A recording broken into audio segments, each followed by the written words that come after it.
So we are here with Stacy Campbell, City of Woodland Park. Some of the most gorgeous views in Colorado. I can attest to that because I've seen the You're photos now. Stacy, gorgeous. how are you doing? I'm doing great. And yourself? I'm doing great. So tell us about your Mhm. role at the facility and your responsibilities and maybe why you're Of passionate about course. aquatics. So I'm the assistant manager. I've been here at least at this facility for about a year. I am in control of all the programming, in services, lifeguard training, lifeguard scheduling, pretty much everything when it comes to the aquatic facility. The only thing I'm not in charge of right now is just payroll and budget stuff. Yeah, we'll get there. Um, so I do a lot of different programs. I've got swim lessons that we do. I have just brought on what we call the Mystic Fin Academy, where we teach people how to swim with mermaid tails. It's the best. It's been a big hit so far. But we do also other little programs such as a parents' night out, underwater Easter egg dives, a pumpkin dive, a little bit of everything like that. They absolutely love it for just a small community. Water has always been my passion since toddlerhood, and I've been doing this for so long. I can't see myself not being in it in some sort of fashion. It's been one where I basically inherited it from my father and then my great grandmother. It's just kind of gone down the line. If I ever have any kids, they're cursed to be in some sort of part of this field. I feel your pain in a good way. I love that. Why do we tick like this? Why does water make people more passionate? I mean, we could be at an expo for this, that, and the other, but it's aquatics, it's water. What makes swimming special? At least for me, I think it's that feeling of comfort and freedom. It's almost like you're in a whole totally different like world when you're in that water. You just feel loose and relaxed. And with that, I think that's what gets that passion of like, I can do anything, everything within this that you might not always feel like when you're on land because you're stuck land bound. So there's so many different opportunities from swimming, tubing, skiing, ice skating. Like there's different forms of it. But I think that's what pulls people into it. Very cool. I know what you mean. We're walking from learn to swim and you're programming at your facility. Parents are coming to you. They're getting into, let's call it the final Hmm. stages of learn to swim. And they come to you and they say, what's next, Stacy? Where do we go from here? What do you do and how do you guide them in Of answering that? course. So we've got a couple of different options, at least for our facility. If they've never done a swim team before, we like to push them towards our summer leagues. It's a nice stepping stone before getting into a swimming team. You get to learn the competitiveness with other facilities, which is a big motivator for other kids to compete, not just against other kids, but with themselves. But you're not getting the big pressure of like bigger competitions and longer heats and events. These are more smaller local. So it's supposed to be a nice, easy, but enjoyable way to ease in. And then once they've done that a few times, then we push them to our USA swim team, which is called Peak. And they're smaller, but they've got both boys and girls. And they rent out our facility there. But there's also multiple different USA swim teams here in the Colorado Springs area, as well as up in Denver. And we all kind of compete against each other with summer leagues and then these big teams. But then once they've done those and they're like, okay, I want to try something different, we always try to push them towards lifeguarding too, because it's always a nice, easy, ease on step into like, hey, you've enjoyed this.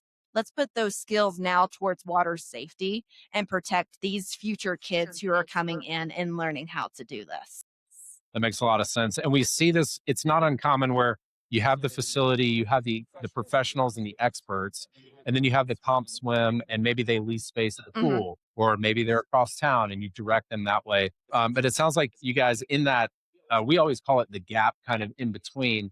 You have that summer Hmm. programming. Talk about that gap a little bit more to the audience. That's where we focus. Talk about the importance, the challenges maybe that folks face in finishing learn to swim. Maybe they're not quite ready for comp swim. You push them to summer. Hmm.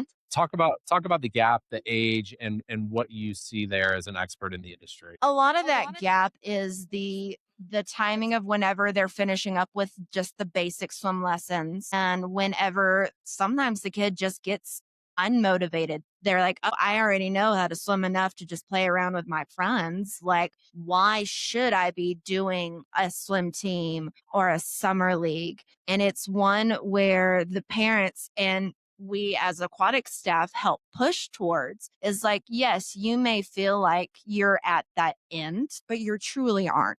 You can always learn and grow. Even if it's not quite what you think it might be, you can get stronger with that team.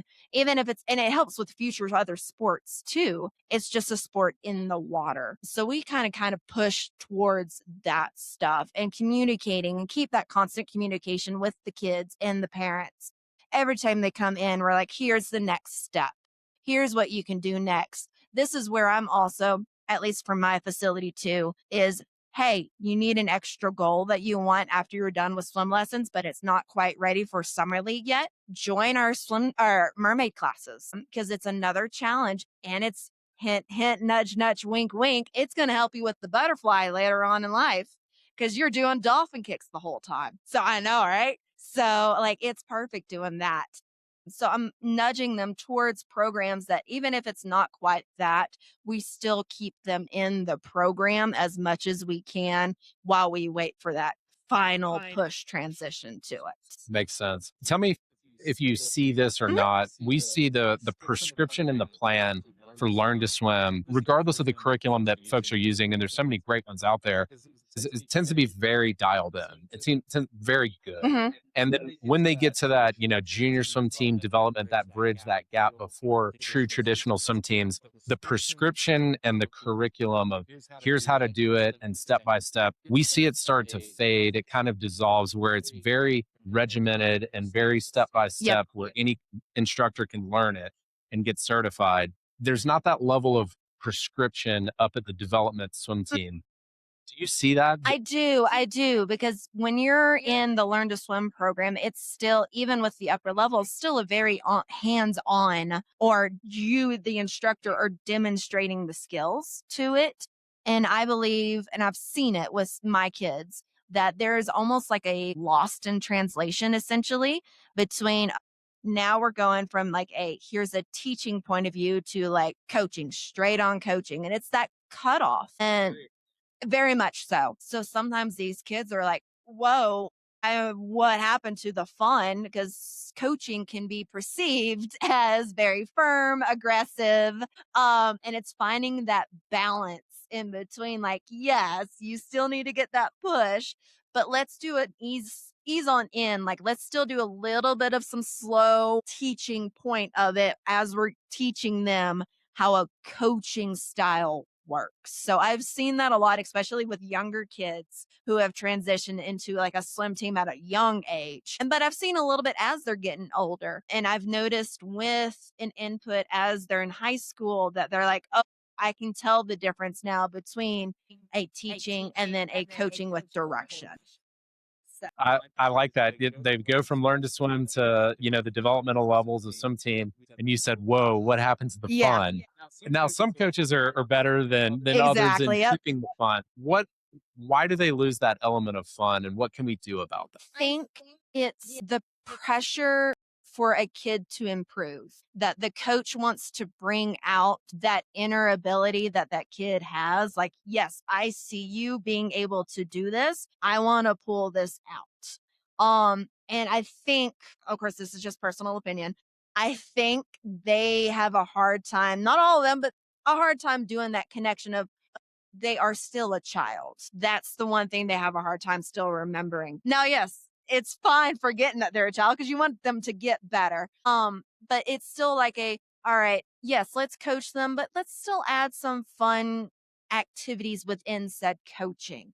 Like a fun activity is like when you're coaching, do relays. Focus on like let's say string kicks and you're doing a relay, but make it a race between teams while you're doing, you're still focusing. They're still getting whatever laps they're needing within it. They're still focusing on pointing those toes, using that whole leg motion, but it's still, they're learning and they're having fun while they're doing it. It's trying to find that balance. And it's hard for people who haven't done swim lessons before, or at least taught swim lessons to know that transition. Yeah, totally makes sense. We always talk about bringing after that learn to swim step, a play based Hmm. curriculum.